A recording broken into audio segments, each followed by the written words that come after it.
My name is Chris Claremont. You're watching Omni X-Men and the second. Yes, that is right. You are watching Omni X-Men. Hello, everybody. Justin here, aka No Good Comics. Welcome back to the channel. It is Tuesday. We're off to a little rocky start here, a few minutes late, kind of as usual as we normally do. Some internet issues as always. But hey, if you're here for X-Men, then you're here for the right reasons. We're talking some more Kitty Pryde and Wolverine, the miniseries or the limited series, the last couple issues from our omnibus here. The Claremont Omnibus Volume 4. So we have two issues that we're breaking down tonight. Again, if you guys missed the other ones, well, hope you could just catch up with us as we go along. But of course, it's not just me. It is my co-host and good friend John from John's Comics with Kids. John. Whoa. Oh. Hey, it's JP Black Hammer night. Yes. Right? You're a little mixed up there, John. It's not that tonight. Correct. Yeah, I know. Oh wait, I got the omnibus. There you go. I got this over here. Keep going, reach them nearby. You never know. Nice, smart. Yeah. You're like, I can't go wrong either of these books. I'll just keep them both near. Always gonna be entertaining. Lemire, Claremont. Just keep going. Hey, that's a nice shirt, man. Is that Abercrombie? What are you wearing there? That's nice. I believe it's Coco Chanel. Oh, look at that. Very nice. See, it's not Monday, but Model and John. I'm still living for it. Yeah. Good to see you, man. You ready to talk some Kitty Pryde and Wolverine tonight? It's funny because I read them this weekend, and since then I've been reading a ton of Batman, so my brain is like, wait, what's happening tonight? Where's my mind? You gotta adjust. Well, hopefully we can stay on track here because we have a great guest tonight. One that we really had to, scrape at the bottom of the barrel for, because we didn't have anyone else to really bring on with us. But still, it all worked out, and I'm laughing because he's switched like little characters for 3 times in a row here. We're talking about JP Budget Collect. Oh, hey, bud. Hey, Bob. The girl. Who's scraping my barrel? What's up, folks? First you had Yoda. I did, but then I realized I forgot I had Wolverine down here where I could pull him in.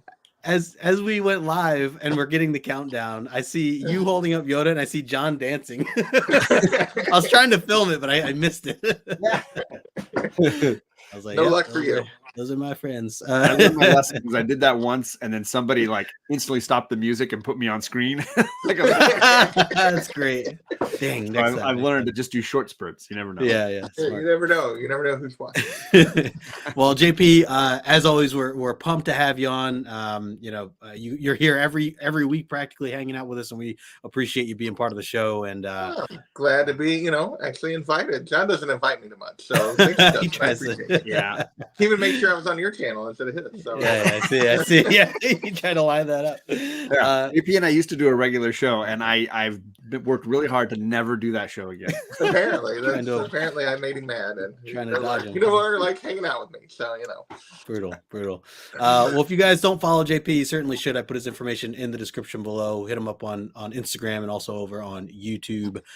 Doing a lot of great shows over there, JP. So want to remind everybody, you see we got 7 people hanging right now. Appreciate everybody. Before we say hello to the chat, just want to remind everybody to stick around for after the show because we'll be, we'll have our questions that we have based on technically 2 weeks ago since we took off last week, but it'll be based on the issues 3 and 4, so be ready for that. Of course, you can get your name on the board if you are if you haven't already. So if you answer some questions correctly, or if you can at least make JP laugh later and he picks your comment as the funniest, then you can require me to see the comments selected there too. Yeah. Put it out, capitalize there. And also want to shout out our featured artist, Thony Silas. Put his information in the description below as well. He's our featured artist of the year or of the season. We're really excited to be working with him, and of course we'll be doing a commission. He'll be doing a commission piece that John and I are teaming up to take care of for whoever wins the final giveaway here at the end of the season in June. So another reason why you should stick around to try to get your name on the board in the end. So Mr. Silas, thank you, sir, for being part of this as well. All right, let's say hello to the chat really quick, and then we'll get going. John already throwing spoilers out there. My goodness. We got Adam make stuff up. What is up, Adam? Hello. Big Daddy Ross in the house as well. Good to see you, John. A nice John. Yeah, the good John. Magic Lasso in the chat as well. Hello. Yes, the Lalandra hair rocking it. That's right. There you go. Let's see. Circumstances in the chat. What is going on, brother? Hey, Marcus. Always. We got my man Conlin Comics as well. Happy Tuesday, indeed. Indeed. Let's see. We got Candace in the chat. Hello, Candace. Howdy, howdy. We got Jackson Roy Kirk as well hanging out with us. Hello, folks. Let's see. All right, I think we got everybody at the moment. Appreciate everybody hanging out with us. So, John, do you have some questions for our guests? I do. I got. We'll try to get out. We don't have to rush off to JP's channel after, so we can take our time. I mean, this is going until midnight at least. So. JP likes the slower shows that we do. There you go. I know JP. You and I share a lot of love for X-Men 129. So, my question is, first and foremost, is it the first appearance of Emma or is it the first appearance of Kitty? Good question. Good question. That's a tough one. Yay! But I gotta go Kitty. And I figured you would, but it's divided loyalties, right? I mean, you're talking two top 5 for me. Like, I know, right? Characters. So that's a tough one. It's a both. Hey, no, it's both. It's both. I know it is technically both. I mean, I've read the label many times. Second, the slab I sent you, did you get it sterilized? After the photo that you had, yes, I did. We had to wipe it down. We had to make sure decontaminated. Yeah, sorry. The Marcus is in the chat. Dad bod revolutionaries. Right. Yes. What is the best X Universe movie? Ooh, best X Universe movie. I mean, that's anything that you want to qualify in that realm. I mean, I think it's Logan. I think for me, Logan would be my favorite. Although both of the Deadpool movies are amazing. So, but yeah, Logan would be. I think I finally got through the awkward watching of those with my daughters, the Deadpool movies. Yeah, incredibly awkward, but we laughed our butts off, so we had a good time. Nice. Okay, is John Byrne the best X-Men artist ever? No. Ooh, Chet. He's shaming you, Chet. He's shaming you. No, that best ever is a super high bar. It's a really high bar, and he didn't draw a ton of the books. He did a nice run, but he didn't draw a ton like some guys have done. Yeah, I think Frank Quitely was right there with him as far as number of books. Yeah, Byrne wasn't actually on the book that long when you really think about it. Thank you. All right. Is Magneto a villain? At its best, yes. You prefer him in that I prefer him to be like, I like it when he's, I think, to me, he's like, have they written him as less and less a villain over the years? Yeah, but I actually prefer him when he is he's a villain. Yeah. I mean, that's fair, right? Yeah. Let's see. Do you like X-Men from the 80s better or the 90s better? Probably 80s. Yeah? Yeah. I think so. We're in that. We're in it right now with you. Then. Yeah, we're here. Is Chris Claremont the best X-Men writer? Yes. Yeah, that's not really a debate. I know people that feel strongly one way or the other. Obviously, I'm incredibly biased, and I do a show around it. Here's the thing. Like, without Claremont, nothing that's come since exists in the form that it exists. Right. So he's clearly the most important. Right. Like, is he truly the best? I mean, I've had some other runs that I love, but I still give it to him as being the best. All right. Don't forget Stan Lee. He had Frankenstein go up against the X-Men. Something to think about. Claremont. All right. X-Men play a lot of sports. You're a sports guy. If the X-Men were going to field a sports team and not necessarily use their powers, which sport would they play? Ooh, that's a good question. They've played a lot in the books. They do say a lot of stuff in the books.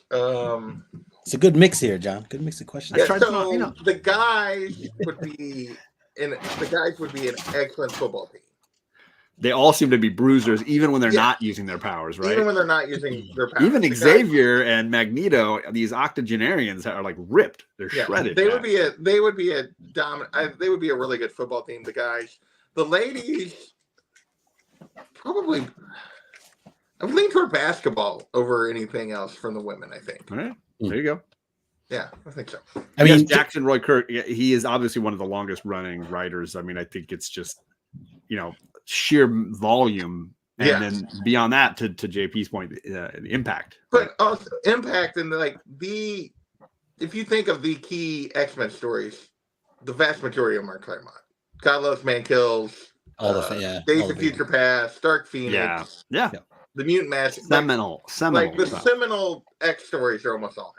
We're almost to the trial of Magneto, right? Yeah. All right. One thing with that question, John, the sports. Imagine Kitty Pryde as like a running back or something like that, though. But she can't use her powers, right? You said he can't use. Oh, I you don't can't want them to use use their powers. With their powers, they would. Yeah, with their powers, you just pick any sport. I think she'd still be the best.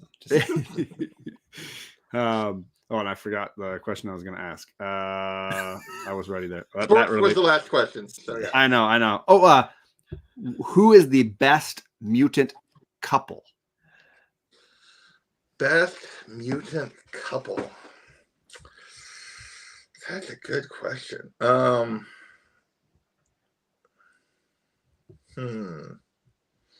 don't like most of the couples. Nightcrawler and Amanda Sefton? Yeah, I mean, most of them don't actually aren't really that good for each other in general. The way they're written.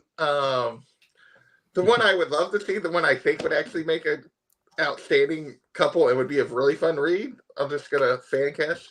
Would be Emma and Logan. I want to see it happen. I think those two. All right. They certainly wouldn't take the romance very seriously. They could also both just put Jean and Scott away and be done with them. That'd be the real win there. Yeah. Right. Exactly. All right. Who of your top 5 favorite mutant characters, how many are guys?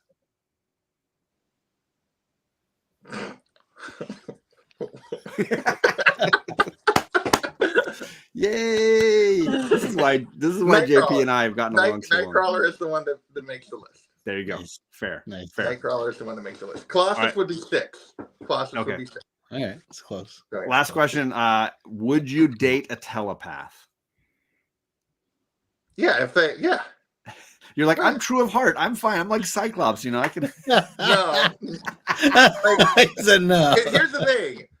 If they can read my mind and they're still there, then I'm good. Right? There's nothing to be ashamed of at that point. Yeah, nothing to worry about. Plus, have you seen Emma? Come on. I mean, I've seen Jean too. I mean, Jean or Psylocke. Or Psylocke. Yeah, they're all there's a lot of winners. There's something going on with that X gene more than just powers. Right. Right.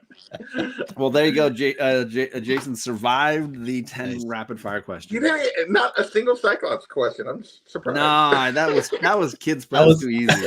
I was worried you were gonna ask him a bunch of them. Like, which Cyclops suit is your favorite? Why is Cyclops the best? The one where he's yeah. I want to say a quick hello to 9-Panel Grid hanging out in the chat tonight. Hello, and also Chop and Drop. Good to see you, Chop. Thanks for stopping in as well. Let's see. Marcus agrees. Emma is pretty dope. That's right. Yeah. That's right. Challenge accepted. That's right. All right, gang. Let's get into the books here because we got 2 tonight, and I know JP's got to go to bed at least by midnight. So we're gonna try to get that into keep it under 3 hours here. All right. So the way I did this, I think last time we talked about both covers. I mean, I guess we could touch base on just both of them here again as well. So yeah, let's kick it off. For issues 5 and 6, again, for those who don't know, there's a limited series. We just covered the first 4, and we're going into 5 and 6 here. So L. Milgram on the cover, Chris Claremont doing the writing. John, what are your first thoughts here on these covers? I feel like I'm not a massive fan. Obviously, the least favorite part for me of these issues is Milgram's art. I'm just not. I don't love it. And so, like the green one, issue 6 is not a fave for me. It is exactly for the story. It fits perfectly. But it's just not really wowing me. I do like the Logan face with the claws. The red one a lot better. But his shape of his head's a little odd. It just seems tiny and round, like a cartoon head, a little bit. So, good, not great, is the simple way to say it. I guess is the nice way. That's fair. JP, what about you? What are your thoughts here? So I think I'm the opposite of John. Like I like the I like the concept of the number 5 cover better, but I think the execution of the cover 6 is better with the way the sword comes down through her. Like, I just think the execution of the green one is number 6 is better. Sure. The execution of Logan in the background, like John said, there's something off about the head that just makes that cover not work for me. Like, I feel like it could be really cool, but it's just not. And maybe that's why I don't like it as much, because it's kind of I find it disappointing, because I feel like it could have been awesome. Sure. Conlon, I love 4 with the big black cover. I think 4 is my favorite, Conlon. I can't remember which one 4 is, but he's putting up there. It's this one. I can hold it up. The solid black one. There's a solid black and the solid white. Oh yeah, that's a good one. With the white outline around Logan and Kitty. Yeah. That's the one I think is the best. But I like them. Certainly like most of them, but I just don't love any of them, I think. Yeah, I think that's fair. By the way, I missed this comment. Roy Kirk saying mutant storm. Yeah, I'm a mutant. I love it from earlier. The other thing I was going to say, and forgot to mention it as we kicked this off, was for those who, if you missed, I dropped a video this past Tuesday when we were off that was all about an interview that I did with Al Milgram. So he actually goes over his reasoning and thought process behind all 6 issues. It was really, really cool. It was at HersheyCon last year. I had an opportunity to talk with him there for a good 20, 30 minutes on camera there. So Al, if you're ever watching this, thanks again for the time there. And I'm sorry I was so hard on your work there. I was gonna say I was gonna follow up. I'm gonna give me your number, Joe. Apologies. But yeah, it was a really cool interview, and yeah, just cool to hear. He didn't go in depth with the story, since at that time I didn't read the story yet, so he kind of did me a favor by just kind of saved the spoilers. So, yeah. But anyways, all right, so let's move on here for the first issue here, or issue 5, I should say. So we get Shigematsu getting a surprise attack in Tokyo by Kitty Pryde. This is where we kind of left off before. Was Kitty was deciding if she wanted to go home. She was at an airport, either going back to the mansion, or she had the choice to go back to Tokyo and go after Ogen, who was the person who kind of turned her into this killing machine that she kind of has turned into now, even though she snapped out of it. So we have her visiting the guy who basically was in charge of her father's bank and doing a lot of illegal money laundering and other things. He's kind of they describe him here as the Japanese Godfather. He's like criminal, like underworld leader. Yeah. So she startles him here, comes through the desk. He's completely freaked out. She threatens him and basically says, hey, you leave the Pryde family alone. Any deals that you have with them are done. And if I hear that, basically that you're not leaving them alone, then I'll be back, and it's going to be a lot worse than now. So she really just goes to kind of scare them. And then afterwards, she takes off and has a moment in the air where she's kind of flying high, and in fact gets a little distracted. You can see that she's fallen. I like this moment because it kind of gets us an understanding of her powers, even more so that she's got to focus when she's balancing on air the way that she does. So and then she kind of dances downward before she gets interrupted. But just to start off with this kind of opening scene, John, I'll start with you. What did you think of this surprise attack that she does here? Firstly, I dropped the Milgram link in the chat. So if anybody missed that video, if you're looking for that video, I know that Roy Kirk mentioned it. So just click it, save it for later. Make sure you got the reminder for that one for later, and hit the notification bell. And maybe it'll hold in your feed next time. As far as this, I love that it highlights Kitty's still a kid. She's boo. She jumps out of the desk and is like scaring the criminal underlord of the Yakuza Yeah. that she's gonna then try to threaten. I think it highlights some of that little child that's still in there, including the one that loses concentration on her escape down, floating down. So I do like all that stuff. I think it comes across really well. Yeah. JP, what about you? What are your thoughts with the surprise attack and the fact that afterwards she kind of enjoys a little bit of some sky dancing as she floats down? Yeah, I thought it was good. It was, like John said, it was kind of after the last few issues of like, okay, this is still like reestablishing. Yeah, this is still Kitty though. Like we've seen her go through all of this stuff and the training from Ogen and the training from Logan, and yeah, but she's still like, it gives you a fun moment. Like, and even here, she's like, you see how much more successful and serious she is in infiltrating this building and getting out than she was before. And then yet there's still a little lighthearted, like, okay, but she's still Kitty. She's not, not completely this other person now. It's still her as you go through this.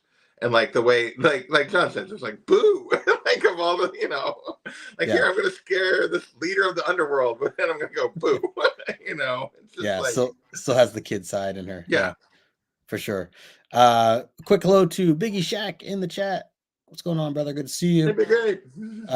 And Candace, great point here. She says that definitely was a common visual theme in the series. These long falling panels. Yeah, agreed. Yeah.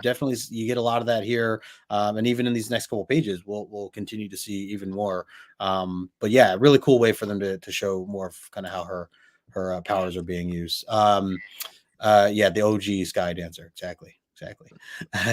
All right, so let's keep it going here. We have she gets interrupted by a helicopter. These two guys that are flying, doing like a routine flyby essentially, and they're like they're shocked that they see.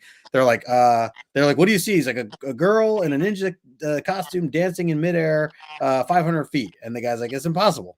And then she just disappears, and they're radioing back. They're like, never mind, like there's nothing, it's cool, don't worry about it. They don't even like really think twice or report it after that or anything. They just kind of like, yeah, we're just gonna pretend we didn't see that.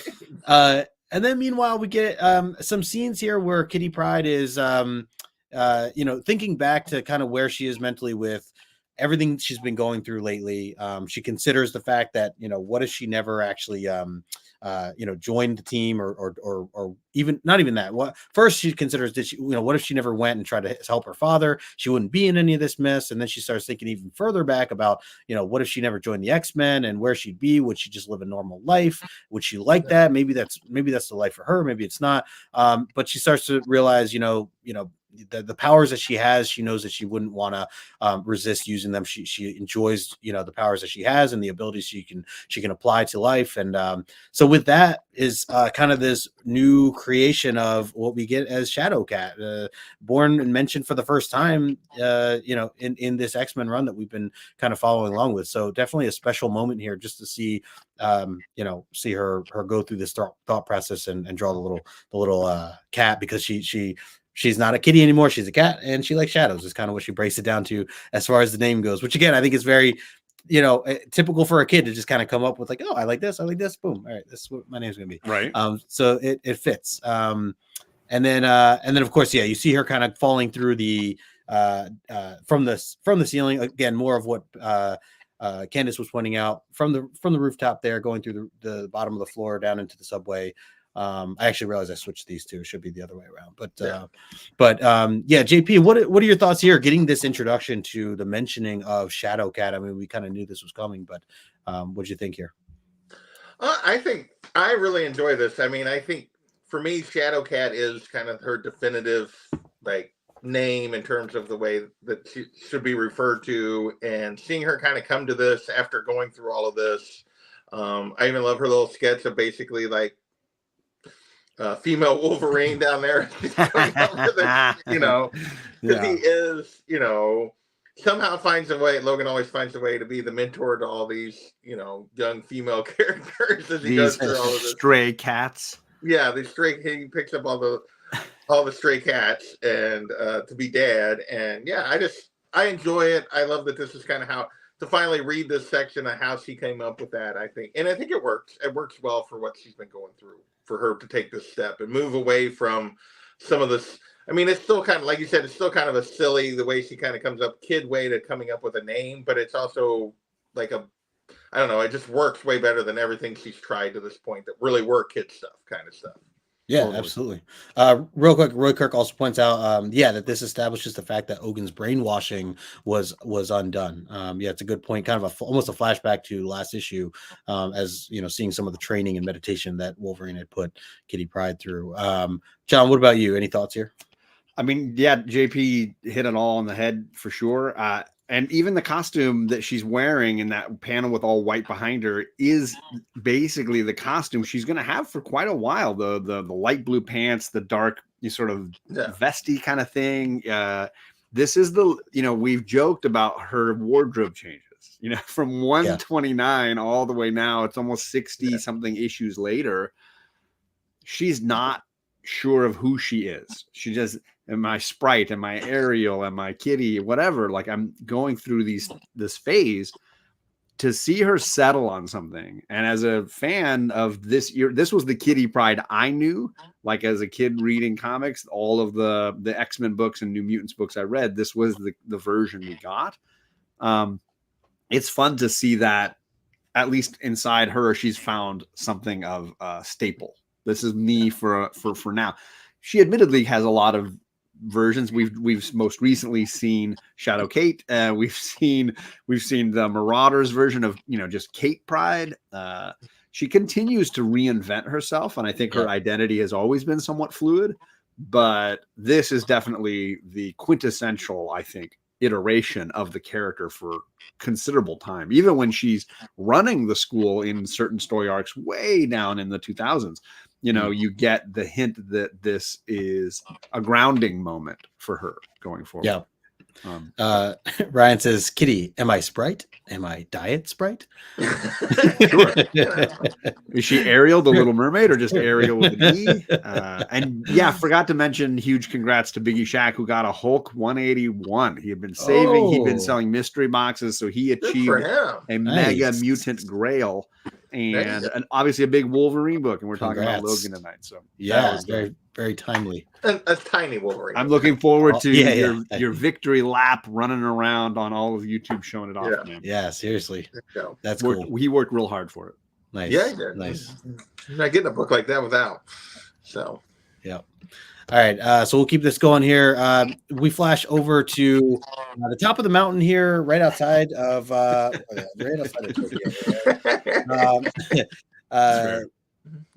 Auzen Mayaku. Apologies for butchering that, but basically it's a stronghold of Clan Yoshida, and this is where we get the core three here of kind of where we left off from last core issue. Three, yeah, the core. Well, the core, they're kind of running around together for a little bit. I just think of them in the car together, all of them driving around. I mean, it's two of them running around together, and they're dragging the old guy with the crazy mustache. Yeah. Hey, he does some driving in this one, so we get Yukio, who we've had in this whole series now, which I'm really enjoying because I love this character. Yukio kind of calling Wolverine now, who's just kind of standing off, looking into the distance here, saying that it's cold, and they kind of go back and forth and discussing kind of who they are as people and how they can't change and can't ask them to change for anything. And then it gets interrupted by Carmen, who's the father, Carmen Pryde, who, I mean, Yukio is about to rip this guy's head off. I mean, she's very impatient with him, and for him to interrupt, she was not having it. She grabs him by the neck and just basically says, "Get out of here! Like you're ruining things." And she's wanting, private time with Logan. and it's kind of brutal because he even says, she's like, oh yeah, you did real good parenting, and he goes, I try to protect her. What kind of man do you think I am? She goes, why, no man at all. And really puts him down, and that's I mean, even a thing that I've kind of questioned with his acts and kind of his lack thereof for being a father to Kitty, and especially with these criminals and everything else, like it's kind of hard to justify things for him at this point, seeing the lack of what he's done. So of course they have words and then move on to the next scene. But before I get into kind of some of that stuff, John, anything here? What are your thoughts with Carmen here interrupting? Firstly, Chet, good to see you, my man. We've been saying nothing but nice stuff about Cyclops and John Byrne. You don't need to back up to watch the beginning at all. Like you're just stay here and just live the happy dream going forward. First of all, we didn't mention that other word at all to this point, which was a good thing, thankfully. But. I do love that if you combine Kitty's dad and Wolverine, you get a full beard. Like you're all the pieces that Wolverine misses when he, the pieces he shaves apparently are the pieces that Kitty's dad grows. That's what may be upsetting them about each other in some ways. I don't know. No, I mean, it's funny. Logan has basically given up on threatening this guy, and Yukio's not. Yukio's still in it. She's like, this guy's an idiot. I need to curse him out. And Logan's like, found the inner peace of, I helped Kitty. She's what matters.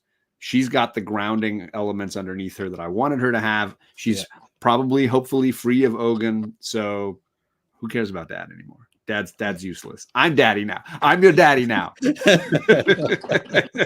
pretty much. JP, anything to add there with our good friend Carmen? No, I mean they're harsh with him, but he's kind of earned it through this. He's really kind of been a F up this whole thing, and all of this is really his fault. So it's Yep. I do think the one thing is here, he does kind of prompt Logan to be like, okay, I better go, like, stop standing out in the cold, and it's probably time to go check on her. He does at least prompt him to make that decision. But yeah, it's like he's kind of earned this, and and the first part of this is just Yukio and Logan are just they're drawn to each other, but they're not for each other. It's kind of, they're not, it's kind of the whole thing there. But the dance, they keep doing the dance. All right, well, let's keep this going then. We kind of shift gears, go over to Tokyo, where we get to see Lady Mariko, who it's kind of been faded in the background of this story, but we get more of a glimpse into her life right now with Akiko, who we had met briefly back in, I think, 181. This was during the time that there was the big was it like the hurricane and everything came crashing down, and the dragon attacking the city after that's right yep, and it knocks down the building. And this is where, because we had Chris, I got issues on as a guest, and I was like, look at this significant character, and like no one knew what I was talking about. Nobody so that's on me too, because I didn't remember either. So this is that girl who her parents had passed, and Mariko had vowed to take care of her, essentially. So these are just the panels here on the side here are a couple pages that we get of Mariko coming home from work, and getting to see this family side, this family life that they have together, and her kind of being like a mother figure to her, and telling her about what she does and why she does it, and what kind of role she plays in the world today, and how it's very different, especially her being a woman and in this this masculine focused crime lord type of scene that she's running, and really explains to her the meaning of honor and strength and the things that she represents. So I thought it was pretty interesting just to kind of hear them go back and forth and let her explain that. And then of course there's an interruption. It's a bit small down at the bottom, but we kind of get into this room when they hear something, they go running to see what it is, and we see this like dark shadowy figure in the background. We can't quite tell what it is. And then of course we shift gears again to go back to the private jet that they're on, the Yoshida jet that the three of them are on, Wolverine and Yukio and the father. And as they go back and forth, there were no sandwiches in this scene. I was a little bummed out. What the heck? On a plane without a sandwich? Yeah, he's got the beer, but he's definitely in the smoking section. Yeah, he's really letting that go. So they go a little bit back and forth where we get a little bit more detail about Carmen trying to defend what he did, why he kind of got into this area of the business, and signed up for kind of the crime side of things that he did. He feels that there was a good side to him. He was trying trying to help families in need at the time, and just kind of spiraled out of control. And instead of doing the right thing, he ended up making deals with a crime lord, and it kind of lost control from there. So let's see, and then of course we get then Yukio kind of has a moment with Wolverine, just where are they talking about the his tie into Ogen, and he again kind of reminds the reader that Ogen was everything to him. It's where Logan learned how to fight, who he looked up to, like a father type figure. So definitely a big connection with Ogen that we kind of learned from the last issue. So JP, I'll start with you here. Thoughts on seeing Mariko kind of playing this motherly figure, this motherly role, and then going back to the sandwichless Jet. So yeah, I thought it felt like a weird aside because we hadn't really hung out with Mariko this whole time we'd been in Japan. And I kind of forgot about the daughter thing. So I'm like, wait, who is this girl? So it was a little bit jarring for me to go down this road. And then, but obviously what it's setting up makes a lot of sense as we're going through this. And then, although a little bit of the timing there, I just find is a little weird. But then when we jump back to, what is it that, what they say, the path to hell is paved on good intentions. I mean, this is really he just made a series of Kitty's dad isn't necessarily a bad person, but he's made a series of bad decisions. Including that really bad Charlie Brown knockoff sweater. Yeah, including the really bad Charlie Brown knockoff sweatshirt. And meanwhile, you have Yukio rocking, I'm not sure exactly what kind of shirt that is. I don't either, but she's wearing it better. She's wearing it better than he is, for sure. She's like the Fonz. It's got She's just got a leather jacket without an undershirt. The deepest of V's. Yeah, the collar's with no undershirt. It's completely Yep. Yeah, with the full puffy sleeves. I don't know. Yeah. There's some fine 80s fashion choices going on here. But yeah, and Logan calls him out on it. It's like, yeah, these are all your choices that have led to this. This isn't, this is nobody's fault but your own. You may have had good intentions, but your execution has been horrendous. Yeah. And it's led to this. Whether you meant for Kitty to get involved or not, you should have known the path you were taking was going to have consequences.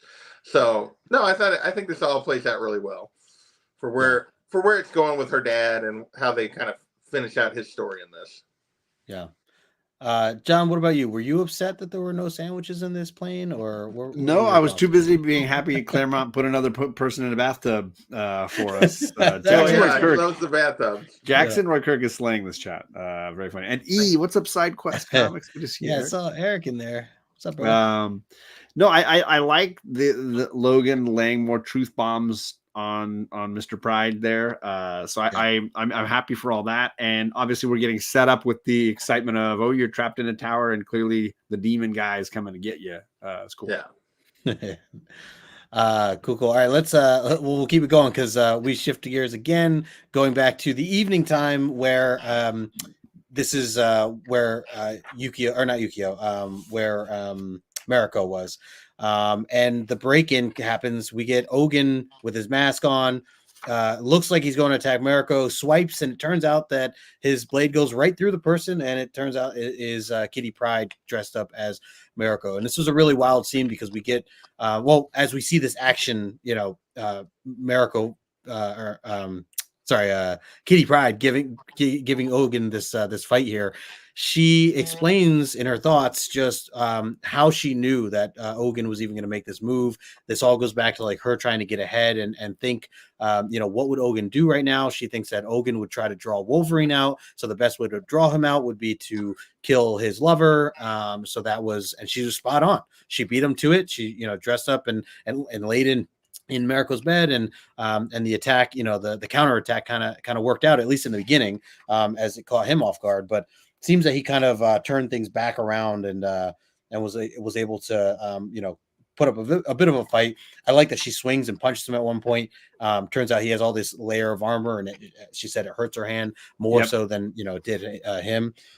So and then of course he throws a flash bomb and kind of disappears there for a second. So before I get more through some of this, JP, any what are your thoughts here with Kitty Pryde? Kind of playing the smarts and getting ahead of Ogen here.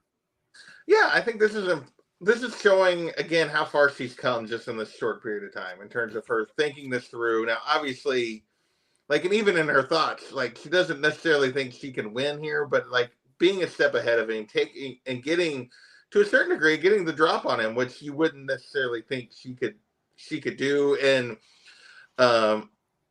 she's still no real match for him as we go through this, but she does like show just how far she's come from being like the kid that she was even before this started to being where she's at now. Yeah. So. That's a great point. John, I'm going to jump into this next bit because it kind of rolls right into it, and then I'll pass it back over to you. No, so as they're as he disappears, Kitty Pryde goes after him. She goes through some of the floors again. We see more of these panels where she's dropping through, trying to figure out either where he's gone and try to pull him away from wherever Mariko is hiding. Of course, during this time, he's like playing mind games with her, and she's like in her own head saying, I can't let him scare me, can't let him spook me. And yet it's kind of working because his moves are being put on her in a way that she can't fend. And it gets to the point where he tricks her with kind of these voice tricks or magic, as it kind of gets brought up, that makes it sound like it's Mariko talking. She goes back to go check on Mariko, and that kind of gives up the location of where Mariko is, Mariko and Akiko. And then of course that helps him, crash right in where you can see kind of those markings there. But from there, he tries to kill them, throws all these ninja stars at him.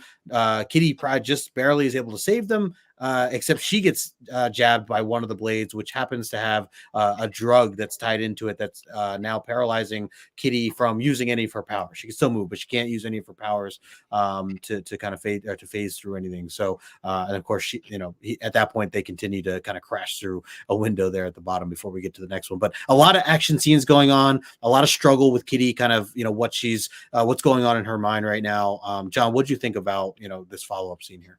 I think for me, it's just the artwork. I think Milgram's doing a great job of action and the pacing and being able to follow what's going on and not be confused. I think it's a very effective storytelling technique, and he's doing a good job with it. The faces are all over the map. Some of them I really love. Some of them I'm like, wait, what's going on? So I'm back and forth on the look. Obviously, the mask of the demon looks great every single time, but Kitty's face is a real mixed bag. So for me, the artwork is the roller coaster for this sequence here. But the action in this issue and even the one after, really strong. Yeah. Chet just said, JP and John, I just watched the beginning. I'll say this, even if he wasn't the best one, he had the biggest impact on the title. So relax. I said, don't do it. You didn't. It was unnecessary. Think he was bad. I just said he wasn't number one. Good grief. Way too sensitive. It's not like he's Cyclops. He's not the Cyclops of X-Men artists. Come on. Jeez. Who is? Who's the worst X-Men artist? Roy Kirk says, "Oh, hey, did I miss the mention of Kitty's bargain store Dazzler makeup? Yeah, I forgot about that. We didn't really talk about her. The weird eye makeup that she does. I was assuming Rob Liefeld is the worst mutant artist. Yeah, that's probably unless it's a pouch, then he was the best. He kills pouches. Yeah, a pouch. He's a pouch-tastic. Yeah. All right, I'm gonna move on here, JP. Then I'm gonna pass it back to you. The window scene continues as Ogen tackles her all the way out the window. There, you can see kind of the back and forth. I love these. I know this is a lot smaller on the screen here, but the panels next to JP, like those little four, kind of showing the back and forth. He slaps her straight up, like backhands her, says, "How dare you?" Back and forth, and basically tries to get her to come back to being part of the dark side, him saying that you were the favored child, yield to me, become immortal, I can make you immortal, and if it's not you, I'm going to take Akiko, who he kind of threatens her life by saying I'll turn her into my apprentice if it's not going to be you. So what is it going to be? And really interesting, like seeing the mask like kind of fade in, almost like a horror vibe, like on those panels there. And yet she's able to resist. And he's like, wait a second, how did you resist? Because it was almost like a hypnotic type of, I don't know what type of magic he was using, but so she resists. And then right afterwards, we get in the shadows on the side, I wouldn't do that, bub, if I were you. Wolverine standing there as we get this cool splash page at the end. And this is kind of this is where issue 5 ends. JP, what did you think with, again, a lot of action sequences? John talked a little bit about the artwork. What do you think here of kind of how this issue wrapped up with seeing Ogen trying to do his thing, and yet Kitty's able to kind of stand away from it? Yeah, well, I will second John. Like, I think clearly the way he paces and lays out the action, like you're never, like, it's Milgram's strong point in these two books for sure. And like, you're never lost about what's happening. You never get one of those panels like, well, wait, how did they get over there? And how did they get behind? Like it's laid out really well, but it's still dynamic and moving. So like, I think he does a fantastic job with the pacing in terms of like the story points here of, like this whole time, like Ogen's really like, you can tell she's no real match for him, but like he's impressed with the fight that she's putting up and the fact that she keep going to the point that he's really trying to recruit her. And like, I think the thing about the little girl is really just trying to blackmail her, knowing who she is, trying to like just blackmail her into like giving in. And when she doesn't and is willing to accept her fate, I think it's an impressive moment for her that like she figures out that she's like, no, I'm not giving into this, I'm not falling for it. And then we get the great splash page at the end, which is a really nice splash page, but the lesser of the two versions of this page, in my opinion. Yes. So, like, it is the lesser of the two versions, but still a great. Like, I really wish we'd gotten the other version first and then got this one, I think. Yes. And we can talk about that when we get to it, when we start the next issue. But yeah, like, I'm fine with going forward one slide and seeing the next, unless Justin's got something he wants to say here. Yeah, no, I just wanted to highlight. Eric said, "I miss Logan smoking his stogies. They don't like showing these characters smoke nowadays." That's a good point. Although I think he's doing cigarettes in this one. I feel like. He's definitely doing cigarettes in this one. Also, quick hello to Bill in the chat. What's going on, Bill? Good to see you. And Bobby Delgado hanging out with us as well. Good to see you, my friend. No, Ryan. No one mentioned. No one. I think Candace sent something about Dazzler makeup. No. Oh, the Kitty had Dazzler makeup. Apologies. Somebody else said Wonder earlier, and we lost him for a couple minutes there too. Yeah. I'll go, John. I'll go into this next one then. If you want to kind of jump in. Yeah. So we get this cool scene, of course, going into the final issue 6 of this limited series. That splash page there with the word honor on the side, very cool. And picks up exactly where we left off, like almost word for word. And yet it's Wolverine doing the narration, which I love. Any of the times that Wolverine kind of takes over the narration for that. But so John, what are your thoughts here? Kind of how we wrapped up there, and then we get this awesome splash page. Before I even get into that last panel on the side there. I think it's a way better one, and I don't know if it's the silhouette and the light, the way they're doing that. The fact that his proportions are a little more even, although those boots are amazing. They're giant. Those boots are massive. They're bigger than his hat, the spikes on his hat. But I do like that they summarize everything in that little speech. The girl's Kitty Pryde, the guy's Ogen, she's a friend, and so long as before tonight's over, one of us is going to die. That's it. That's all the setup you need for this issue. Yeah. Right there, they summarize everything you're going to need to read issue 6 and not worry about what happened beforehand. Right. And of course, we do get that page. It kind of, again, is a bit of a flashback of what we got a couple issues earlier. But Wolverine just mentioning again the story that he told. I think it was issue 3 or issue 4. Sorry, and we get that kind of cool wonky artwork, but just talking about the two samurais on the bridge staring each other down, not actually fighting, but recognizing that they're equal. And for Wolverine, he said, tonight I was hoping it'd be like that between me and Ogen, but it's just not. And he says, I wish I wasn't so lucky. JP, before I go any further, anything to add here with the kind of this opening splash page or anything else? I just want to add a little bit to the structure of the story here. Like, I really enjoy the fact that issue 5 is Kitty, like from Kitty's perspective, her showdown with her stepping up to face Ogen, even though she knows she's not, like, to try to get herself free. And I love how they transition here to Logan's voice for this issue. Like, I think from a storytelling standpoint, it works really well, because the last issue was all about her and her facing down her fear of this guy and what she's been going through. And this issue is Logan stepping up and being like, okay, now I gotta take care of her. Like, and I think even though there's like, this is him stepping in to do what he knows she's not capable of yet.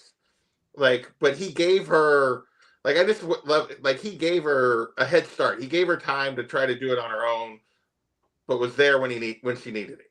And I just think it's really well done the way they transition here, and I think it works really well. So. Yeah, no, it's a great point. I definitely agree. And we'll jump right into this next bit here. So, it's kind of the stare down that we get between these two. Some really, really awesome, action sequences. This is something, we've been waiting for as we get through this whole limited series. We only got to see them kind of go at it the one time, but here they really go head to head, and right away you see them, rush each other. You see the sparkles kind of coming off of Wolverine's claws there on the bottom left. And the two of them going at it. And John, to your point before, like both of you mentioned just like the fight scenes and how detailed they are. It really is a great way to kind of stand out and see all the efforts that are going on between both of them, the moves that they're doing. And it leads us right to this middle, page where Wolverine is realizing like he is not the better person right now. That Ogen's kind of, showing him up. Everything he's doing, Ogen's just doing better. And in fact, he needs a break. He needs like a rest from it to kind of gather himself and figure out what he's going to do next. So in this time period, he plans to run as kind of part of a strategy. And a lot of that's more for Kitty to escape. At this point, that's like one of his biggest goals, just having Kitty Pryde, obviously not die here in this way. So he's hoping he runs off. That Ogen will think, Kitty is, he'll come back for Kitty and, turn her, he'll work on her afterwards, and he'll just go fight Wolverine for now, take him out first and then move on. And it kind of works out because Ogen even says like, I'll be back for you. And goes and chases Wolverine. Meanwhile, Kitty Pryde looks all over the top of the roof and notices that they're both gone. And then she sees a car pulling up and she's hoping it's someone that could be of help. And, it kind of is. I mean, it's Yukio. That's definitely helpful. It's also her father, who is not so helpful, but he is driving. So I guess that's team effort there. And then we see Mariko running out with Akiko being greeted in the car, as it goes into the next scene. But John, I'll pass this to you again. I know we talked about the action sequences, but what do you think of some of these panels here? He captures movement really well, so the intensity of these still panels comes across as movement in a really great way. I love that blur running in front of Kitty Pryde. That third panel that's on the page there really comes across well. I love Wolverine's gamble and how it pays off. I think that's fantastic. And so I'm all in. I just keep turning the page like let's see more, right? Yeah, absolutely. JP, I'll pass it to you after. I'm just going to go to this next page here because we do kind of continue on with the scene with Yukio. Right as they, Yukio gives a nice little layout as to what exactly happened in literally in like one brief panel here, explaining to Mariko, who didn't know, like she wasn't, didn't really know why they were here to begin with. She explains, basically Carmen messed up, Kitty came to save him, and now Wolverine came to save him. I mean, one brief panel with like 65 words in it. Yeah. Well, it's definitely novel, but he's able to manage it, all in one panel. And then of course this bonus to the letterer. Put in some extra work there, the letterer. And then they get greeted by this huge explosion. And it's this guy Shumai, who we had met before. Kind of looks like the like the Kingpin kind of vibes in a He's way. got a sumo wrestler look. Very Sumo much wrestler. massive. Yeah, it's like him / Blockbuster with the ponytail. And so they go back at it because this is kind of round 2 for Shumai and Yukio. So we get some really cool action sequences here between the two of them. Last time he had kind of bested her by lying, and acting, please forgive me, save me, whatever. And then he throws her off the roof. Here, she kind of gets a second chance. And Kitty's like watching from the top. And you can see that at one point she discovers she can start to go through a wall. She's trying to get her power back a little bit after that poison. And then she tries to float on air again, but that doesn't work. And she has to catch herself. She's falling down. You can see in that middle page. And then she's able to just save herself as she's like literally going through Shumai, which I thought was really cool, just to kind of see the reaction to both of their faces. And then of course Yukio does what she does best, and she ends up taking care of this guy who he really only had like these 3 panels, and then he was out. So as tough as he thought he was, Yukio put in the work and said, "I'm fine." She said, "I don't even need your help." Kitty Pryde goes off and moves on to find Wolverine. So JP, what are your thoughts here with transitioning to this action sequence that we get? Well, I do I love the look on his face, and she's like facing through him, and she's like, "Hi, Yukio, bye." Yeah. She's like, but again, I think it's it's a good sequence in terms of it's showing it gives us another sequence of just how much of a badass Yukio is, but it also is showing us again who Kitty is.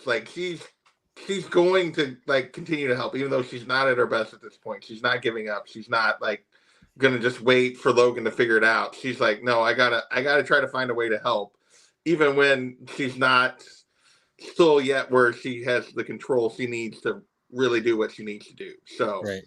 Oh, Candace has a question for you, JP. Who is the worst ex-father, Corsair or Carmen? Oh, geez. Cliff agrees that it's Carmen. Yeah, I want to say I think Carmen is Corsair is sleazy in his own way, but Carmen's just he's just a bad dad in this sequence. He's just legitimately awful.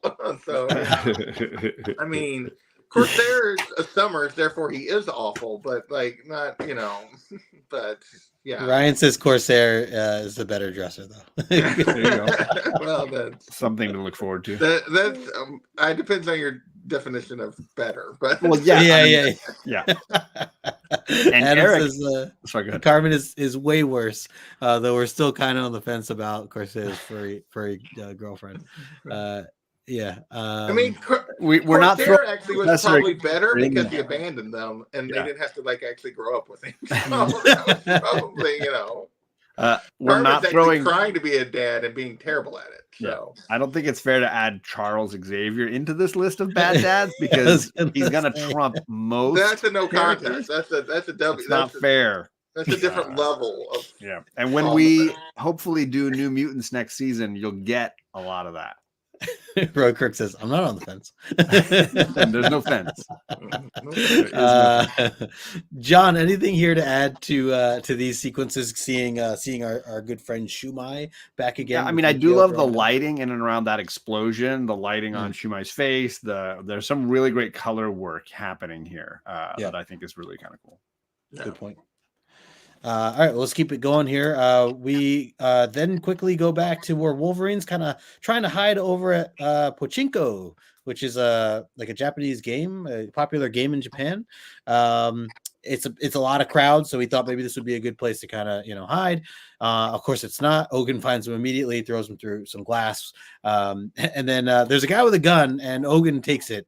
I was kind of surprised to see this because Ogen, for a guy who's like a samurai, who very much masterful of arts and uses magic, even for him to pick up a gun and just start shooting it is kind of like, I don't know, just not. It didn't seem like it was his MO, but he is, and he's using it strategically, he ends up hitting Wolverine. We get that really cool middle panel there where it says boom, and him shooting Wolverine there in the shoulder.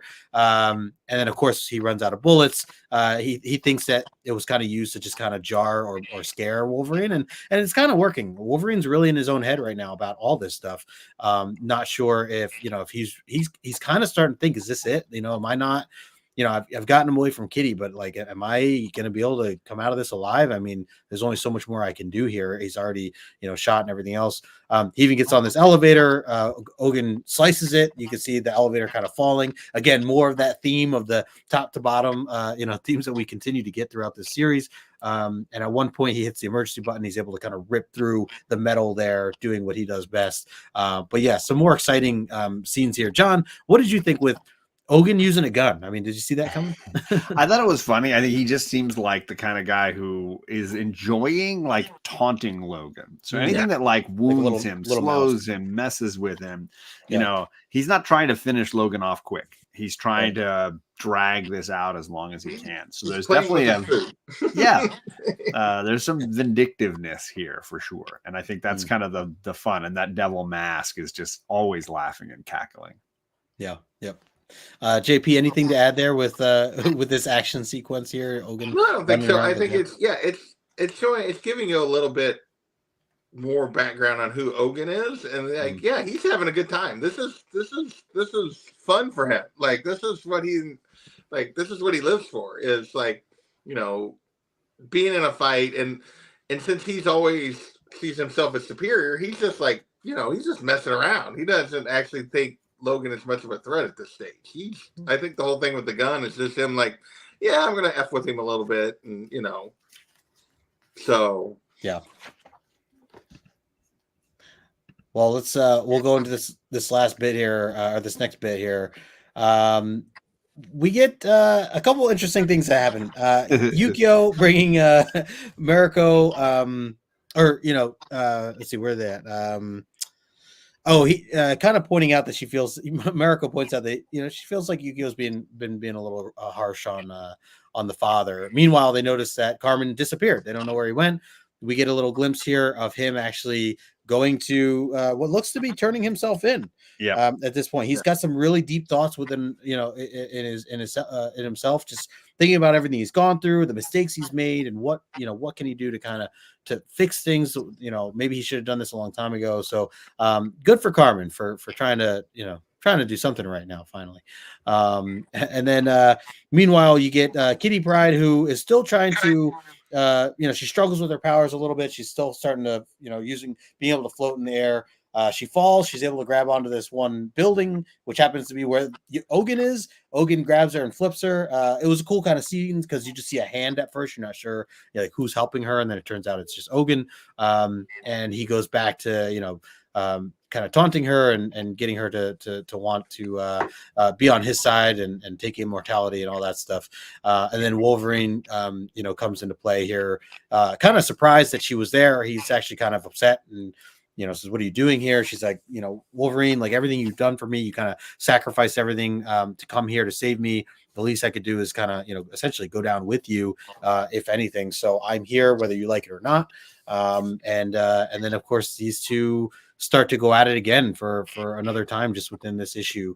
JP, what did you think here of Carmen and what he was doing and turning himself in here? So I mean, he's finally like taking some responsibility for the mess he's made, I guess, is, is where he's at. So like, for as much crap as we give him, he does at least in the end try to do something right. It's a little late for that. It's not going to help his daughter much at this point, but right. At least he's trying to, like, if she does make it out of this, he's trying to be like, okay, I'm going to be a better than what I've been in terms of, but yeah, I don't know. It's a little late for some of this to a certain degree, but I guess like, never. But he's like, it's issue 6. I better do something about it. I better not come off as a complete bum the entire series. So John, what did you think here about, like, Kitty Pryde coming back saying, I don't care. Wolverine clearly didn't want her there. This was supposed to be an opportunity for her to get away. And instead, she feels that this is the right thing to do, is to be here and support him and the way that he had thrown his life on the line for her. I think they're both in the same place, right? Hmm. They've both been sort of traumatized by the same individual and both feel in some way or another responsible for the current situation. So it makes sense to me that she would be doing this the same way he's trying to draw Ogen away from her. She's trying to stay involved in what's going on. Yeah. What's up, Colossus Collectors in the chat? Hey, what's up, Brian? So yeah, it totally makes sense for me and leads beautifully into, what ultimately is the big finale here. Yeah, absolutely. So let's get into it. And it's interesting because you always see, Ogen is constantly talking about, living forever, immortality, and really being the decider of who gets to have this and who doesn't have anything at all. As he mentions there in those last panels, they go at it again, and he immediately stabs Wolverine in the gut there. Really wild scene. And as it's almost like a pause, is how I took it. Like them frozen there for a second. Wolverine then breaks the sword, slashes back, and they start to go at it. And you see their head-to-head close-up that we're looking at, which was really, really cool. He even says, as Wolverine's narrating this, he says, our eyes meet, our wills cross for the last time. I smile. And at this point, it's like, oh, like, Wolverine's got it. He's this confidence came back, this whatever it is, he figured it out, he unlocked it. And then we go to this next page where we see that he goes into berserk mode, which we really haven't seen that much of. And he even says that, like, not many of my friends have lived, or people in general, seen and been able to see and tell the tale of him being in this berserk mode. And he said, it's the part I can't control, the part that's truly crazy. And he just goes wild on Ogen. Completely, I mean, every move that he makes, as you can see, breaking buildings and everything. Ogen pulls out these little daggers. It doesn't help. He ends up like flicking them away, and just some really, really wild scenes here. I think I actually missed one of the pages here, but yeah, him having no problem with any of this stuff. He cuts off the mask and then stands over. And instead of doing anything, though, we get this big reveal of where he says, "Okay, Kitty, like, now's your shot. Like, you go ahead and you make the move here, and kill." And if you guys don't mind, I'm going to just go to this next page, because this really is all kind of fluent in one foul swoop. So as he tells her, make your move and kill him, she runs up, swings the blade, but stops right at his head, which I think is also interesting, ironic. Just the fact that this was like flipped like 4 episodes ago, issues ago, when Ogen was first training her, like all the sword stuff and cutting her hair and everything else. So it's just cool to kind of see that. And she hesitates and she stops. She starts to cry. She says, I couldn't. She realizes that she can't take the life of another. And this is all really a test and something that Wolverine had set up this entire time. He needed to see her come to that realization and that decision on her own, and not kill. And they go a little bit back and forth about the idea of like, of why, why she can't kill. And he points out, because it's not you. Yes, you can kill when needed, but when it comes to someone who's surrendering, essentially, that's not you. And in order for you to become him, Ogen, which is what Ogen wanted, it would have been for her to like ultimately kill Ogen. And Wolverine's really happy that didn't happen. And then of course we get into these panels where the next big move, he gets up and tries to attack. Wolverine says, "Get down," phase. Kitty phases, and we get this epic snicket scene. The two of them, they slash. He points out the fact, yes, his blades, cut me, but it's only skin deep. Whereas for myself, I had gone further than that, to essentially kill him. And just really, really heavy scene and emotion here. Wolverine kind of beating him, or kind of feeling destroyed in a way, because he feels he's a killer himself, and he's not. He clearly has mixed feelings here on everything. Yep. And Kitty kind of talks him into the idea, or explains, like, you're not him. You may feel like you're a version of him, but you've grown into so much more than that. and I know this is a lot of stuff that kind of happens in these last few pages, but I really want to get your guys' thoughts on kind of how this whole scene closed out with the fight scenes here. So JP, I'm going to pass it over to you first. Feel free if you want me to go back to any of these panels. So I know I jumped through a couple, but what did you think of kind of how this fight scene went down? So yeah, if jump back to like the where he's like clawing the mask off, and you see him. Yeah, we haven't seen like he basically like you see Logan go berserk, which is, and he even talks about like he loses all control, and yet and he uses that to win, but yet he shows, which I think feeds into her conversation with him at the end after thing, but he shows that like he has actually a little bit of control because he does stop and give her the opportunity to like show herself. Like he does stop himself. And I do love the little panel, the 3-panel sequence where he like shoves him against the beam and then claws up through the mask and just takes the mask off. I think that's really well done.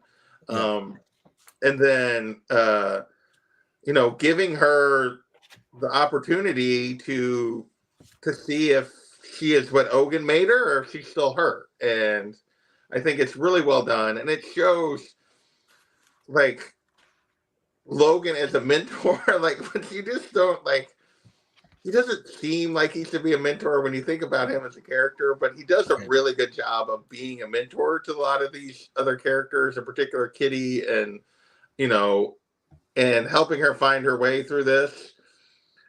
And I love how it plays out within Ogen. Of course, he's not gonna like, when he sees this opportunity, he goes to take it, and then you see her. Like after he just basically was her emotional support for 2 pages, when he ends up having to kill Ogen, or which I'm sure he's probably come back in some form or another, but when he kills him, like her then support him back, like that it is a two-way relationship, that they are there for each other in a way. So I just think the whole sequence is just really well done. Particularly there's more words on these pages than their 2 conversations that are on in most comics nowadays. But, it's just, but it's still well written. And like Milgram, despite what you want to say about his faces and that kind of stuff, does a great job, like in the way he lays out this whole sequence and her reactions after she like doesn't kill him, and their reactions to each other, and then the way she tries to support Logan after the whole thing. Yeah, I think he does a great job here. So, John, what about you? What are your thoughts going through this sequence of events?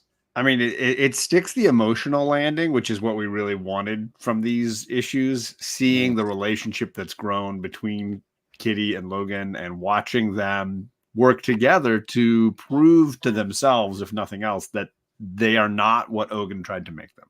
And watching them get through that very graphically, very bloody, it's still, it has a lot of emotional weight to it. And as teacher and student, I think you see a wonderful evolution in this. Yeah, well said. And even going to this the final page here, they say Kitty says it wasn't only me who won tonight, it was both of us. Like it really was a growing moment for both of them. Before I turn this page, I do want to highlight a couple comments there. So Bobby says, I always feel bad the next day after I go berserk mode. Yeah, it's tough. The next day can be rough.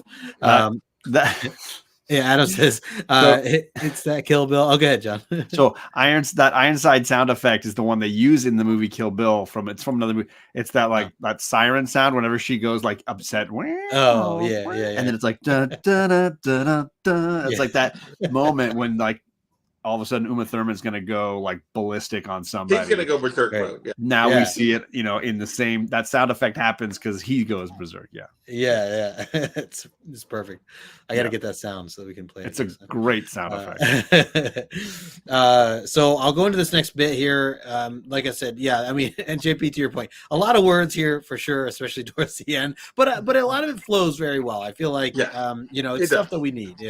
Nothing really that forced, but there's still room for like pauses and even some of these scenes where there's not much at all and it all kind of flows. So crazy to see this big puddle as they walk away in that blood puddle the puddle there. that was Ogen. Yeah, like that was pretty wild. And then we get the epilogue where they explain how Mariko, since she's got some pull over in Tokyo there, she's able to get Carmen released, and he comes out and sees Kitty and everybody else and pretty much explains like what happened. He confessed to everything that he was doing, tried to explain who was involved, dropping all the names of the crime lords and what they had him do.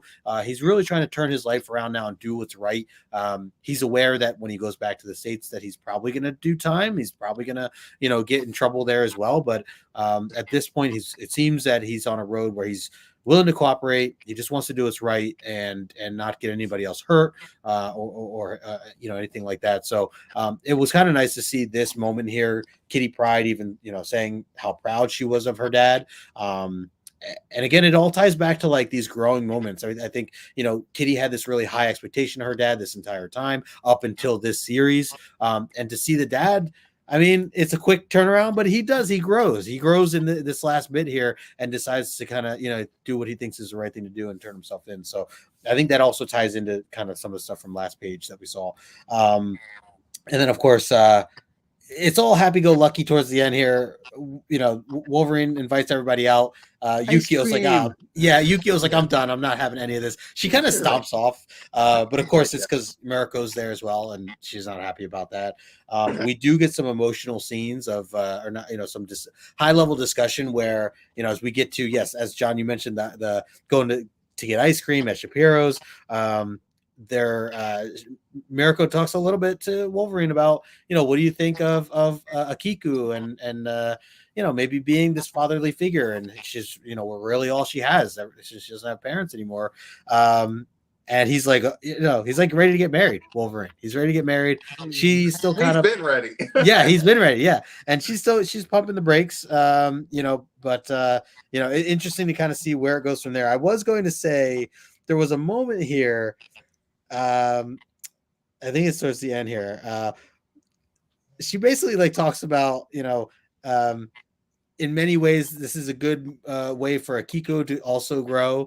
As she references like, and then like that bad thing happened to her and her parents, but then she's able to move on and grow. And I feel like it's kind of not a great example because her parents are not able to move on and grow. But I know the good. She meant well there. Anyways, so this is kind of a happy-go-lucky ending. But I'll pass it to you guys. JP, what are your thoughts as we get through these last couple pages? I mean, for me, the emotional climax of this is, of course, on the roof in the battle, and this is just kind of like the little bit of aftermath, the epilogue. Yeah, I will say for all the credit we gave Al Milgrom for the fight sequence and everything that happened on this, like his trouble with faces on this last page and that very last panel is just like, oh my gosh, like what is going on? Right. I mean, it just shows the weakness of his style and art for me. Like, the way the faces are these last couple pages is just, it's just not his strength at all. So I mean, right. But in terms of the whole Logan stuff and being a dad and that kind of stuff, and again, I haven't read all of this and know all the follow up here, but yeah, I mean, it's setting him up to kind of stay, but I don't know that he really does, if I remember correctly or not. But otherwise, yeah, I think it's a fine little epilogue here to just kind of close it out and get us back to, and then like, hey, Kitty is still, even after all of this, she's still a kid. And yeah, like Kiko's like, I mean, although I don't know what kind of ice cream she's eating, but it does not look very appetizing, but so it looks like it's from that movie Hook, when all the kids have like all the different random colorful foods out and everything. Crazy colorful foods. It's a little bit like that. I like the background of that one scene towards the end where you see Kitty and she's like, "You're Mr. Shapiro?" Like, it's just such a good little kid thing. Like, wow, you're the guy with the name, from the name on the front of the store. Yeah. John, what about you? What are your thoughts here with the way this I mean, I'm series glad that Carmen has some resolution to his journey here. Obviously, it's the stuff that we knew he needed to go through, and puts Kitty in a better headspace overall. Yeah, Jason nailed it with the voice, the faces. Yeah, it's just all the flaws come out right here at the end. Yeah. But that sequence with the destroying the mask and the steam coming off the ashes falling on the body, and then the blood and the sunset, really cool. That's great stuff. Yeah. To Al's defense, I know that I assume, I know he was always known for kind of being a faster artist in a lot of this, and he was obviously involved with a lot of series at this time. So I think some of this suffers just based on his schedule and trying to get things done on a somewhat of a timely manner. Yeah. So this is, I mean, obviously we wrap this up. This is the end of the limited series here. I don't want to get into the money quite yet. I do want to get your guys' general opinion on kind of how this ends as a whole. Are you happy with it? Are you satisfied with it? And what do you think just overall of everything? And we can kind of get into our grades here too. John, I'll start with you. Like, overall, were you happy with how this ended as a whole? And where do you kind of rank this series, the 6-issue limited series? I mean, I definitely love it for what it does for Kate and seeing her evolution as a character. I think it's really strong. I love the connections she gets with Wolverine and to Japanese culture and the way in which she's sort of becoming this young warrior. Yeah. So that stuff all works. The artwork is a roller coaster. So that's always why my grades are in that 8.0 range. I think overall for this series, it would probably be in that range, 8.0. The fight sequences in this are absolutely fantastic, and the chase through the city and the elevator shaft and then onto the roof and all these things really is a fun ride overall. Yeah. JP, what about you? Yeah, I think I echo most of what John said there. I think if I'm ranking the series as a whole, that 8.0 to 9.0, so we'll settle in an 8.5. I think it's an excellent step forward for Kitty as a character in terms of taking her from this whole, like John talked about, of not really knowing who she was, bouncing around costumes, bouncing around names, and trying to find her place, and giving her a solid footing of who she is and who she's going to be a little bit here going forward, while still leaving her as a kid. I think it's a really great development of her and Logan's relationship as kind of a mentor and mentee, and kind of solidifying that, she has these two parental figures now within the X-Men in terms of Storm and Logan, and kind of solidifying those relationships for her as she continues to move forward. And I think it's a good use of Logan overall as a character. I feel like probably the decision to include him in this book and make it Kitty Pryde and Wolverine versus, the way they did the Magic thing where they had a version of Storm. But it was just the Magic book was like, oh, well, we'll sell more copies. We put Logan's name, we put Wolverine on this book. But I think it works really well, and I think it does fit. So overall, I'm glad to have finally read this. I'm very pleased with it. I think it's really well done. Is it perfect? No. From an art standpoint, and a little bit, there's a few storytelling things that are not quite. But yeah, a solid 8.5. That's a really good story, and definitely an enjoyable read. So yeah, particularly if you like these two characters. So yeah. No, I'm with you guys. I like Roy Kirk's numbers here. Story 9.0, art 7.0. I see a lot of 8s across the board there, Chet. I'm with you guys overall with this grade. I mean, I love what the story does for these two, just as characters, and to see them grow together, to know that they have this experience together. And then of course to know that we get, Shadowcat out of this, and knowing that again, anytime Kitty can be more violent and know how to fight and all this other wild stuff. I love it. So, just cool to kind of give this in-depth story about it as kind of part of the background. Carmen kind of, again, a bit of a quick turnaround on him finally doing the right thing, but we'll give it to him as a pass. I love that we got Yukio in all this, and it was exactly what Yukio is. And we got it. She did not change. She's still her wild self, and she's not settling for anything. She loves the wildlife, and she still kicks butt. She kicked butt throughout all this. So I like that we got all those pieces as well. But just everything it did for Kitty for sure. Just the growth in this, and again, I don't know where this goes from here, but I'm excited to kind of see. I'm curious where Kitty Pryde picks up from here. Does she still have a lot of these abilities, these skills that she's now learned, even more so? I assume that doesn't go away. So we'll see where the writing goes for that. So all right, well, let's get into the numbers real quick. Couple of quick comments I wanted to highlight here. Ryan says, this series was like putting the first Wolverine miniseries and the Magic Limited series in a blender and pouring the results out. There you go. I could definitely see that. Bobby says, Ogen in a bloody puddle 9.5. Bobby, I love it. I love it. Cliff is agreeing with chat there with the 8.0s.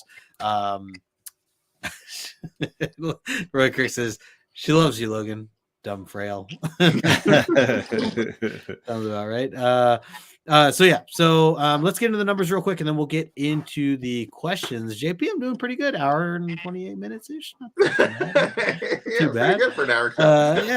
Two. All right, so we got. I forgot to update or messed the numbers up. It's 5 and 6. Wolverine. So 5 there. We had just a 9. These are Go Collect numbers. We had 9. We had 2 9.9s on the consensus. One was sold back in 2016 for $199. So that's that red cover there. And then the 9.8 goes to a fair market value of $80, and then it drops to $50 for a 9.6. So 200 being that 9.9. I think I would pay a 9.9 for that, something that high. And then issue number 6 is the 9.8. They didn't have any 9.9s or 10.0s, but the 9.8 goes for $90 fair market value, and then drops all the way down to $36 for just a 9.6. One thing about issue 5 is really the first mentioning of Shadowcat. So that's also partially probably why it's a bit more, but it's really not that much more. In the Do they even say that? I wonder. I'm curious if it's on the label. Yeah. Officially, I'm not sure. Should, but I don't know if they do. Yeah. Any thoughts here? JP, would you prefer to have any of these in one of these higher grades, or is this a raw book for you? I think these would just be something you would have to read. I can't imagine paying necessarily to slab these. I mean, you get the first mention of Shadowcat here, which I guess is a key, but I think these are just readers for me. So yeah, that's fair. John, what about you? I totally agree. Yeah, I wouldn't worry about slabbing these. Read them, and, get a trade or whatever. Digitally read them, omnibus, whatever you got to do. But I wouldn't necessarily feel like I wanted these in a slab. I don't know, John. Sometimes you're on eBay late at night and you start buying things. You show up with a 9.8 of some of these books we've been talking about. It's true, but usually not the Milgram ones. Let's see. Roy Kirk, it wasn't a trivia answer, so it doesn't matter. Chet's getting on it, spelling Ogen with an A instead of a U. Oh yeah. It doesn't matter. Eric, the art for its time was an 8.5, but loved the story for the character development 9.0. Says Eric. Well said. Conlon mentions one of the new X-Men series coming out this summer. The Exceptional X-Men will feature Kitty in a mentor role in her hometown, Chicago. Nice. Thought that was an interesting connection to this run. Yeah, good point. Didn't realize that was going to be part of the direction they're going, but that's cool. And yeah, for anybody interested, that's X-Men 97 coming out tomorrow. First, I think 2 episodes. I think. He's talking about the comic book series. For the series. Oh, okay. After Krakoan era ends, there's 3 new books, all called X-Men. Oh, cool. There's Uncanny, there's Exceptional, and then there's just plain X-Men. Okay. And the Exceptional X-Men is going to be in Chicago with Kitty and Emma and a new group of students they're training. There you go. This is terrible. We're gonna be broke, John. Can we just put Storm on that team too, and then I can just read that one and ignore it? She's getting a solo book not long after, I think July. Okay. But I don't know anything about it really beyond that. And Colossus is nowhere to be found. This is true. Boo. Chet says Shadowcat doesn't appear on CGC label. Interesting. I mean, I guess. I mean, that's interesting. Too many names, too many kitty code names to put them all on the label. yeah. All right, kind of the big one. But, yeah. And that's all I got for the write up here. So let's I'll cut this out here. Stick around because we got questions coming up now. Again, all these questions are based on our last episode 2 weeks ago, which featured episodes 3 and 4. So we're looking for the right answer. If you can write the right answer, write it down. We're looking for 2 people to write the correct answer first. If you are one of those 2 people, you'll get your name added to the list for when we do our big wheel. Yeah, our raffle wheel at the end of the season. Again, shout out to Thony Silas. He's going to be the one you can win a commission from if we choose your name. And then, of course, if you don't know the correct answer, that's okay. You could always put an incorrect funny answer if you can make JP laugh the hardest. JP's gonna pick one of those funny ones. I'm stoned. You can't make me laugh, right? Yes. Straight face. Straight face. I think some people in our chat know the way to JP's heart. Yeah, maybe. See how well they do it. I may not be for the obvious tonight. They're gonna have to work a little bit. I ain't just going with the obvious. All right, John, you want to kick it off? Yeah, I'm gonna go with Logan confesses some things in both. Actually, I noticed he did it again tonight, but in the issues 3 and 4, he confesses to Kitty something about his past that is important for her to know. What is it he confesses about his past to Kitty? Dun, dun, dun. Something she would obviously find important. Well, while we're waiting, I want to remind everybody. So we're not going to be on next week. From the X-Men, our next show will be scheduled technically April 9th is when we'll have our next show. So for those looking for it, it'll be April 9th. John and I might figure out a way to go live prior to that, though, maybe the Tuesday before, to announce some things that we have coming up. We'll talk more into that or post over on Instagram as we get that stuff together. John, I know next Tuesday you're going to be live over with Lost in Comics, I think. Correct. Right? Okay, so you guys are talking but then Batman. we also have April 2nd as well, where we're off. As an off. So we might do maybe a live announcement at that point. So keep an eye on Instagram. We'll talk about it then. But just a reminder for anybody looking for us next week. I see one correct answer and a lot of funny ones. Yeah, let me scroll back up here. Wait, let me make sure I have this right here. We need one more correct answer. You can get a point. But there's a lot of funny ones for JP to look over. Yeah, we're looking here. I know it's hard on your phone. Yeah, sorry, JP. I gotta light these up. Let's see. Where Jackson Roy Kirk just says Cyclops sucks. I think I got my other one, so I think we're good. Yeah, Ryan. He confesses that he thinks Cyclops sucks. John, you got 2, John? Yes, I got 2. All right, who's your? I got Chet. Even though I don't know that he spelled sensei right, I'm just gonna let it go. Okay, Ogen is a sensei. Yeah, I think it's EI on the end, but I don't know that I care. Yeah. And then I got Conlon Comics. He was trained by the main Ogen. I think you mean the man Ogen, but I'll give him that as well. But those are correct answers. Multiple Ogens. We don't know. Logan Ogen. He's the main Ogen. All right. So as far as some more funny ones go, let me go back up to the top here. So we had Ryan, who also he said confesses that he thinks Cyclops sucks. He loves show tunes. Who doesn't? He moonlighted as an exotic dancer. Candace says he's actually allergic to processed lunch meat. Spoiler twist! Wow, did not see that coming. He's lactose intolerant. Bobby says his name is actually spelled Logan. He only smokes because it makes him look cool. He doesn't like the maple syrup and Canadian bacon. JP, any of these here? None of them are. I don't know that I see what. I think we'll have to go with the maple syrup and Canadian bacon. I think. There you go. Okay. We'll go with Cyclops. Eric. That works. Eric. There you go. At the 5th one for Eric. Nice. Nice. Okay, my first question is, what did Kitty do to Wolverine on the last panel of issue 3? Gonna have to have read this one. I'm trying to remember now. I did read it. or flip through. On the last panel. Big moment.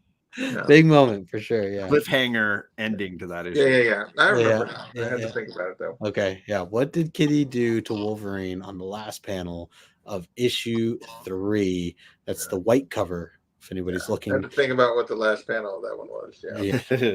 Yeah. Could be a layup. Could have said a layup. We already got the correct answers. So I'll highlight them. Bobby had time to write yeah. Yeah, he did. Yeah. Yes. Stabbed him. So we got Candace as our first one, Yep. and Bobby as our second answer. So they are on the board. Read some funny ones here. Let's see. Congrats to you two. Magic Lasso says suggested they start playing D&D each Sunday night. I love that. I see the direction you're going, Ryan. I see the direction you're going. Eric says, put a sword through him. Yeah, that is correct. That's great. You're just off third place there, Eric. Klaus says, feed him Canadian bacon and maple syrup. I see a theme. Yeah, a little bit of a theme here. I don't see your answer, Chet. I think I didn't see an answer, Chet. I don't know if you spelled something in there that maybe made it, the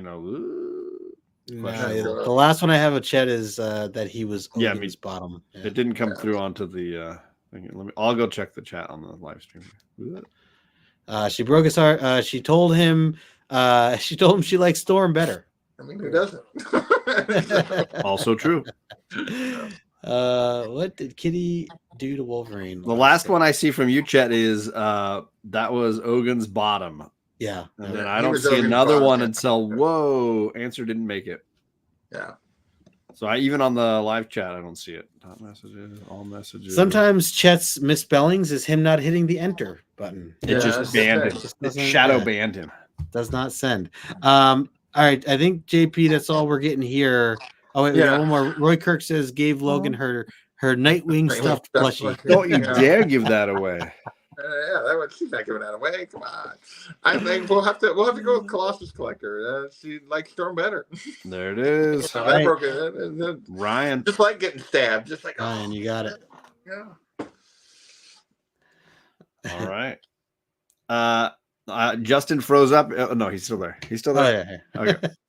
My last question is when Kitty is battling Logan, she uses a tool to aid her in the fight against this clearly superior foe. What weapon tool thing does she use in fighting Logan? What tool?